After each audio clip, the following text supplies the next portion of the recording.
Hey guys, this is going to be our online workshop for all of my Skype students as well as my students in Austin that weren't able to make it to the live workshops.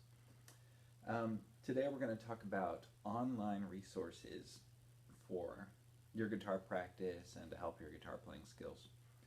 There's lots of good resources. I definitely don't know about all of them.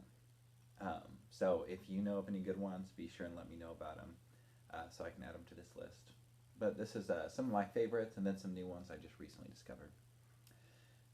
The first one is probably the most popular. It's called ultimate-guitar.com. And it's a tab sharing website. So to understand this, you need to think kind of like Wikipedia, where it's user-generated. People from all over the world are getting online and submitting their tabs or their lead sheets to say kind of how they think the song goes. So the benefits of this are that you pretty much have every single song that you could ever want to play right at your fingertips.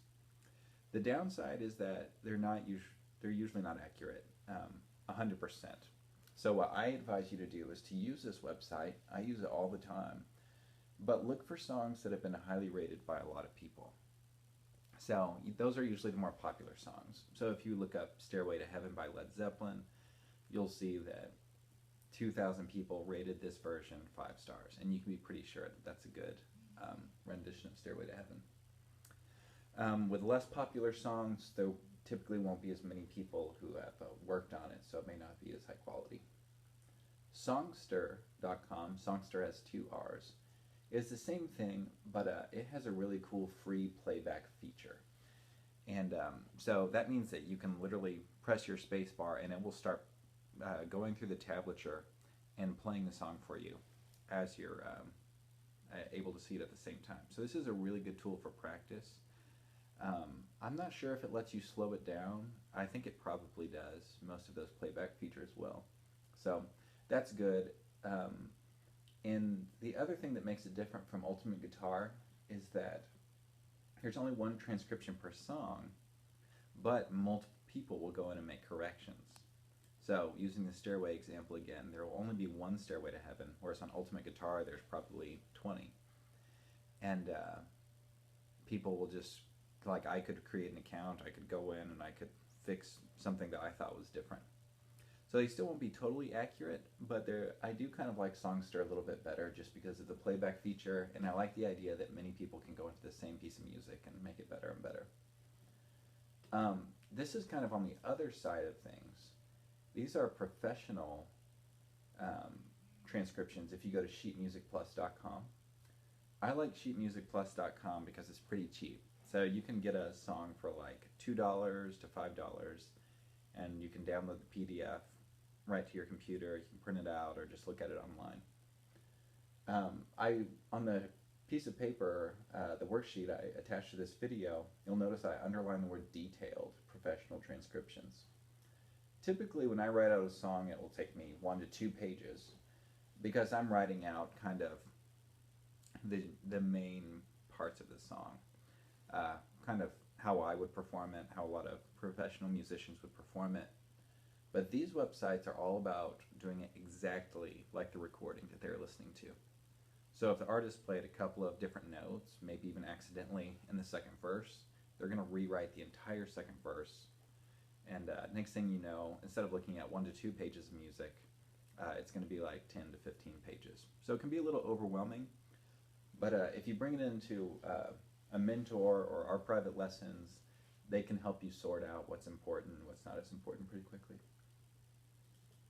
Music Notes is the next one on the page. That's the same thing as Sheet Music Plus, but it's a little more expensive. I think I end up paying like $10 to $15 when I get something from musicnotes.com. And the difference there is that it has some playback options like Songster does, and also you can kind of transpose it. So if you got a song in the key of C, but you actually wanted to play it in the key of E, you could just click a couple of buttons and it will transpose everything for you, which is a really nice feature. Okay, so now we're going to enter into the video part of this. I like video lessons on the internet because in addition to, sometimes they'll have the tablature, sometimes they don't. you can see what the person's hand is doing. I like to get videos where they have multiple angles of the hand. It's really informative, and you get to hear it, see it. It's more like real life. YouTube has millions of guitar lessons, backing tracks, live performances. This is such useful stuff, especially if you're an improvising musician. Looking up a backing track in any style, in any key, you can just play along to it. It's a really great way to practice your improvisation and lead playing, especially when you don't have a band or something like that. Let's see. Justinguitar. He is the grandfather of online guitar lessons, in my opinion, and he's only in his 30s because online guitar lessons haven't been around that long. But he's a really solid teacher, super nice guy, and he's got a lot of free videos. So he's on YouTube. He also has his own website, justinguitar.com.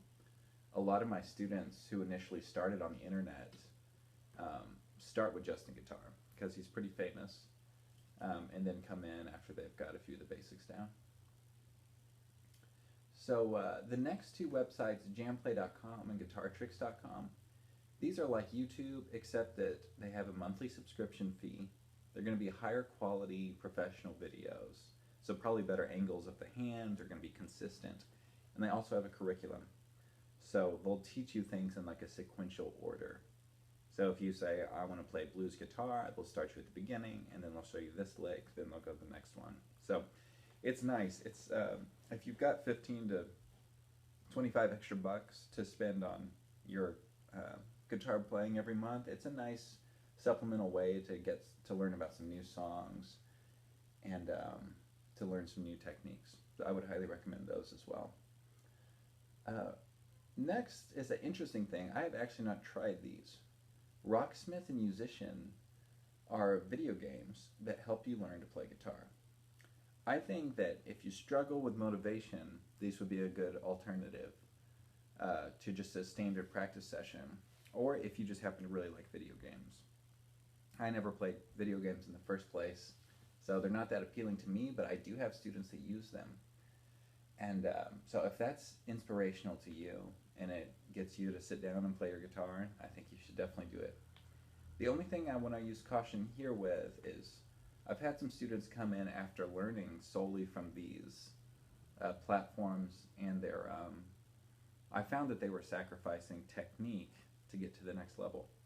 So if you're going to use these, it's okay to get better and better and try to play more difficult songs, but make sure you have good left hand position, you're holding the pick the correct way, you're making smart choices with fingering and alternate picking and stuff like that.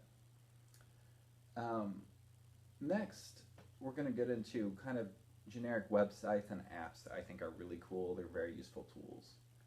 Musictheory.net is a website with classical music theory lessons. So this isn't going to be for everybody, but whenever I was first learning a lot about theory, I found it to be pretty helpful. They'll tell you about chord structure, about scales, intervals. I believe there's quizzes on there, which is really helpful. And if you have a question about anything, you can just bring it into lessons, and we'll talk about it more.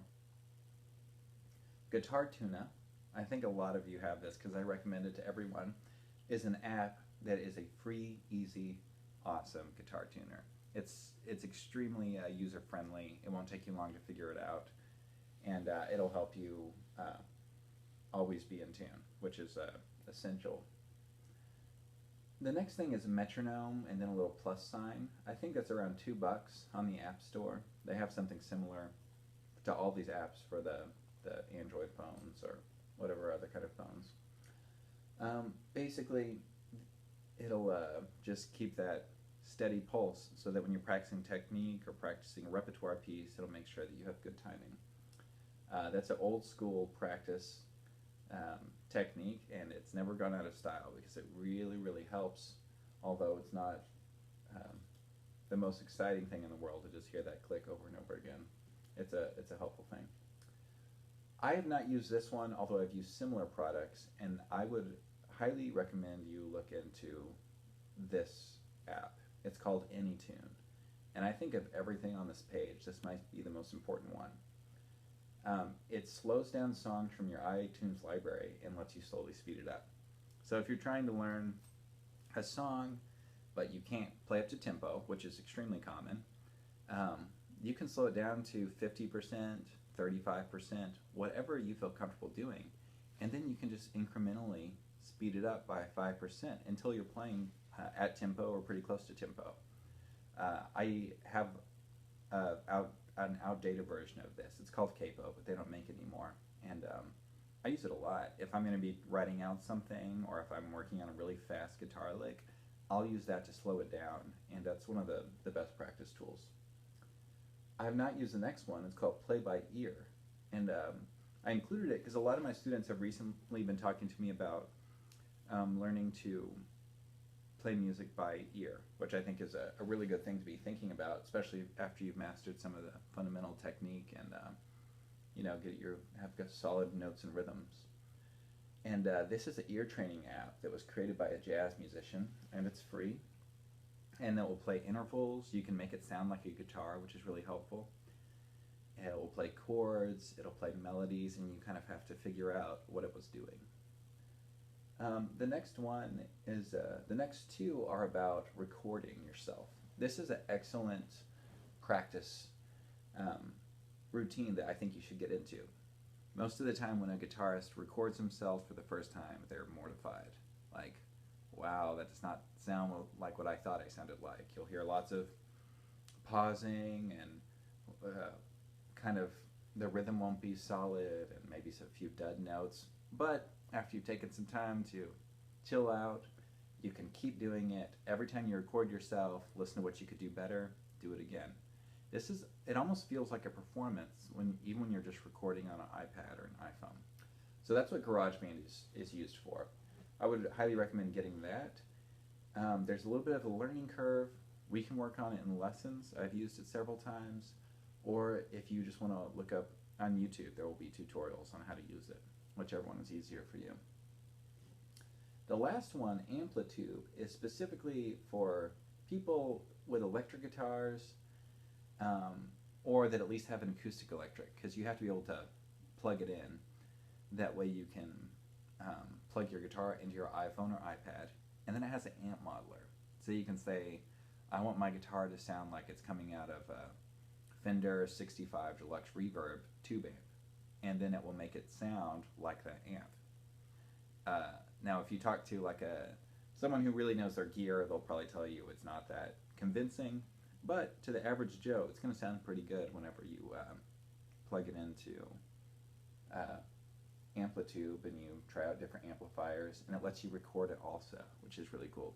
So you could get kind of a high quality recording just from downloading this app and working with an amp modeler. Now there is an attachment for it that I believe is around $40, so you're going to have to pay for that, but it's a one-time cost, so no big deal. So those are the ones that I think you should look into if you're interested. I have a disclaimer here at the bottom that I think is important, just because some of these websites advertise themselves as being kind of a holistic way to learn the guitar. But I'll just read it. Although these are all great resources, musicians are not created in bedrooms in front of computer screens. What will make you a great musician is the same thing that has made every other great musician. Having a mentor, mentoring, jamming, performing, practicing, time, creating, and self-discovery. So it's important to keep in mind, because the internet is a flood of resources. I could make this 10 pages long and I wouldn't be able to write everything that's on the internet that will help you on your guitar journey. But it's important to remember that you need to have real human interaction if you want to be a good quality musician. I found that having a mentor is always extremely important. I mentor, obviously, a lot of my students, but I also have a songwriting mentor, and I have a guitar mentor that I meet with periodically. Also, I think you should seriously consider start teaching other people. If you've got kids, if you've got younger siblings or cousins that are not sure they want to really jump into guitar lessons, but they're kind of interested, teach them how to do something easy, and you will learn it in a much more holistic way. I found when I started teaching people to play music, I became a much better musician much more solid. Jamming and performing, those things are some of the biggest growth developers for musicians. Every time I host a jam session, like I'm actually doing later today, and people show up and they play with other guitarists, something changes and you just become a better musician. More confident, you realize the value in the things that you know how to do, and you imitate other people. Performing, there's nothing like performing for an audience, even if it's a family member or an open mic or something like that. You can find a way to play for people. Obviously, practicing time, the process of self-discovery, that's the part that is going to take the longest, but it's worth it. And you'll see results, you know, if you pay attention every month that you put in good practice. So I hope this is helpful to you. If you find any other good online resources that you think I should know about, I can send it out to email to all my other students. And have a great week of practice. I'll see you at your next lesson.